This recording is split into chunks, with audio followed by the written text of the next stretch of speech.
Adductor মাসুলের ইনজুরির কারণে Argentina দল থেকে ছিটকে গেছেন লিওনেল মেসি। প্রশ্ন উঠেছিল মেসি 2026 বিশ্বকাপ খেলতে পারবেন কিনা। এবার মেসির বিশ্বকাপ খেলা প্রসঙ্গে এক রহস্যময় উত্তর দিয়েছেন আর্জেন্টিনার কোচ লিওনেল স্কালোনি। বলেছেন মেসিকে আপনারা বিরক্ত করবেন না।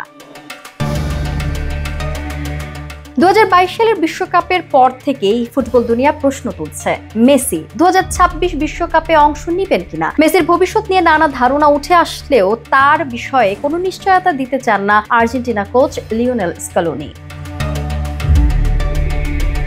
উরুগুয়েকে 1-0 গোলে হারানোর পর চিরপ্রতিদ্বন্দ্বী ব্রাজিলকে 4-1 গোলে পরাজিত করেছে আর্জেন্টিনা। কিন্তু স্কালোনি জানালেন মেসি থাকলে দলের শক্তি আরও বাড়ত। এই বিষয়ে সাংবাদিকরা তাকে প্রশ্ন করায় তিনি সরাসরি কোনো উত্তর না দিয়ে বলেন, দেখা যাক কি হয়, এখনো অনেক সময় আছে। স্কালোনি আরও যোগ করেন, আমাদের ম্যাচ ধরে ধরে এগোতে হবে, নইলে এই এক বিষয় নিয়ে সারা বছর কথা বলতে হবে। মেসি নিজের সিদ্ধান্ত নেবে, তাকে বিরক্ত না করাই ভালো। মেসি বর্তমানে মায়ামিতে আছেন এবং অ্যাডাক্টর মাসুলের চোটে ভুগছেন।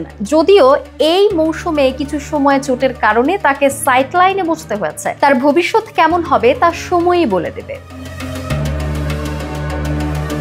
যতটুকু বলা যায়, মেসির সিদ্ধান্তের জন্য আরো কিছু সময় অপেক্ষা করতে হবে। বিশ্বকাপের পরবর্তী পর্বে আর্জেন্টিনার খেলা এবং মেসির উপস্থিতি কেমন হয় সেটাই দেখার বিষয়।